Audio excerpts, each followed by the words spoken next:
Olá, caros ouvintes, vamos então para o último debate, meia-noite e 38. Escrevi pouco neste, porque lá está, os debates com o Vitorino Silva eh, acabam por ser quase notas refletivas e, portanto, são perguntas que nós já sabemos as respostas, não há muito mais. Foi com o Marcelo Rebelo de Sousa, também não ouvi ali nada de crispar, por assim dizer. Não sei se poderá acontecer com outros. Com os restantes que faltam debater com o Tino ou com o Vitorino Silva, acaba por ser nessa parte. Mas ainda assim, nada que ainda não se possa de retirar aqui alguma substância, e a substância, tal como aconteceu com o debate de Marisa Matias e de André Ventura, a substância está no início, não está no resto, porque o resto foi uma conversa de circunstância, foi uma conversa de café e, portanto, não traz nada de político. Mas Vitorino Silva, para quem acha que ele é um tolinho, não é. Pode ter aquele aspecto, pode ter aquele ar, pode ter a ideia de coitadito. Manda aqui uns bitites, mas não, é alguém que sabe bastante até do ponto de vista político, portanto não devia ter sido tão menosprezado quanto foi inicialmente pelas televisões. Se calhar assim permitia-me despachar mais cedo os episódios. É que o Vitorino Silva começa a falar às 22h45, portanto isto faz com que eu obviamente acabe sempre por volta das 11h10, 11h15, portanto depois daí tem que começar a gravar, etc. O Vitorino Silva toca aqui num ponto importante, que é o que se passa com esta pandemia. Marcelo Rebelo de Sousa diz que a atividade política não vai estar suspensa e, portanto, tudo será feito para que as pessoas possam votar naquele dia. Da mesma forma que ficámos então a saber que foi a pandemia apenas que fez com que Marcelo Rebelo de Sousa se candidatasse.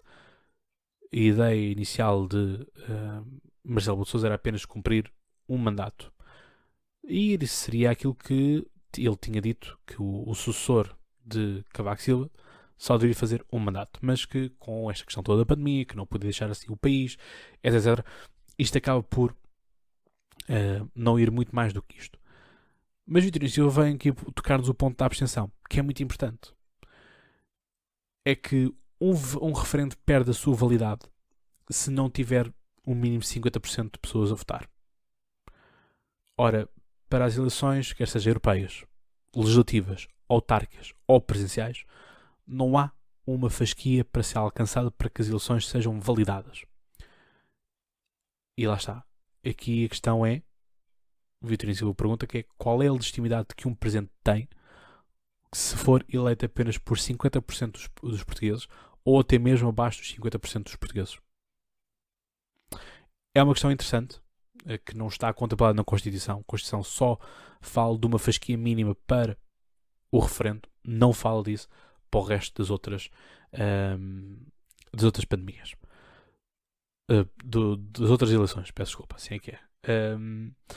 Aqui aquilo que a Vitorino depois fala é da possibilidade de se nomear um jovem no Conselho de Estado.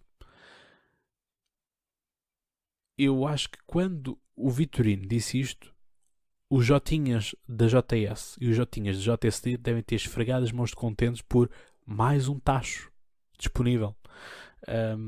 Marcelo Rebelo de Sousa diz que ouviu sempre os jovens, esteve sempre a ouvir os jovens, quando na altura, com a Marisa Matias diz que o Presidente da República não ouviu os jovens. Portanto, enfim, as coisas são assim como são ditas por aqui. Depois há aqui a ideia também do populismo. E Marcelo Rebelo de Sousa diz que existe... o Carlos Daniel propõe ao Marcelo 3 direitas. A direita social, a direita liberal e a direita securitária ou direita do medo. E Marcelo Rebelo de Sousa diz que sim. Ele diz que esta parte do populismo diz que o populista diz aquilo que as pessoas querem ouvir. Ora, o populista, na sua verdadeira essência, aquilo que o populista faz é mexer com as emoções das pessoas, faz com que as pessoas estejam dispostas a ouvir aquilo e que banalidades sejam ditas e que ações que estão reprimidas pelas pessoas venham cá para fora. E, portanto, é natural que assim o seja. Vitorino Silva lança aqui, faz aqui um género de uns cromos, por assim dizer. Então é o que ele diz. Fala de 3 candidatos que estiveram exilados em Bruxelas. Fala nada mais de que Ana Gomes, João Ferreira, Marisa Matias. Portanto, que estiveram lá, numa gaiola dourada, e que agora aterraram. Fala de que existem 2 líderes carismáticos, 2 candidatos carismáticos nessas eleições. Marcelo Rebelo de Sousa e o próprio Vitorino de Silva. E depois existem 3 candidatos populares.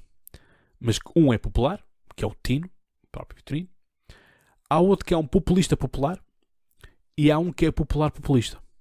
Portanto, André Ventura e Marcelo Rebelo de Sousa. Portanto, isto tem a sua graça. É engraçado quando nós vemos Tiago Maia fora desta lista. Não sei se deram conta ou não, mas dos 7, só cá estão 6. E portanto, achei engraçado este detalhe. Amanhã Tiago Maia vai estar com ele, ou neste caso hoje, dia 8. Vamos ver se por acaso Tiago Maia toca nesse ponto. Mas é isto. É que nós olhamos para os candidatos presidenciais e nós começamos a agrupá-los nestes grupos, não é? Portanto, temos aqueles que são mais importantes, o primeira divisão, o segunda divisão e o da última divisão. E, portanto, isto também percebe-se quando é os embates e que temos de perceber o que é que vai acontecer e quais são os debates mais apetecíveis. Ora, os debates mais apetecíveis, nós temos todos eles quais são. Era este Marisa Matias com André Ventura, André Ventura com Marcelo Rebelo de Sousa, André Ventura com Ana Gomes e Ana Gomes com Marcelo Rebelo de Sousa. Estes são os debates que as pessoas mais quiseram ver. Ou mais quererão ver, porque ainda há uns que não se concretizaram. E também a parte por Tiago Maia com Marisa Matias, porque vai haver choque com réplicas no Parlamento, com João Coutinho Figueiredo e a bancada do Bloco de Esquerda. E esta questão do Tiago Maia com Ana Gomes é apenas umas bejardas no PS, portanto não há assim grande coisa, por assim dizer, se querem que eu seja muito, muito honestos. Portanto, é por aí. Mas estes são os grupos, estes são os clusters que nós evidenciamos aqui e nós conseguimos perceber. Portanto, é isto, não há muito a extrair. Houve aquela troca de o Vitorino tem um caderno com as suas ideias, porque tem medo que as suas ideias se evaporem, portanto escreve, que é para depois quando chegar a casa anotar ali, naquilo.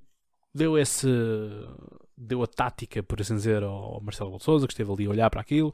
Marcelo Rebelo de Sousa veio dizer então que já tomou olhar sobre a questão do hospital de Penafiel, que não tinha ressonância magnética, e afinal já tem um processo com 1.000 milhões de euros, não sei o que mais. Então, afinal, o Presidente da República tem magistratura de influência. Não é? Portanto, se o Presidente da República sabe que há um problema, tenta averiguar, desbloqueia-se logo situações e passa logo a ver as coisas. Isto é que é engraçado, não é? Afinal, o Presidente da República português tem poderes. Enfim, isto é o que dá a estudar, é isto que nos faz também gostar de política e, portanto, caros ouvintes, é isto que eu tenho também para vocês, é isto que eu também pretendo, é que todos nós possamos aprender, que todos nós possamos refletir nestes tópicos, porque são certamente interessantes, são certamente importantes de nós percebermos tudo isto. Portanto, caros ouvintes, obrigado por estarem desse lado, obrigado por estarem sempre presentes e, portanto, despeçam com aquela amizade e já sabem, até lá tenham boas conversas e já agora, bons debates presidenciais. Um abraço.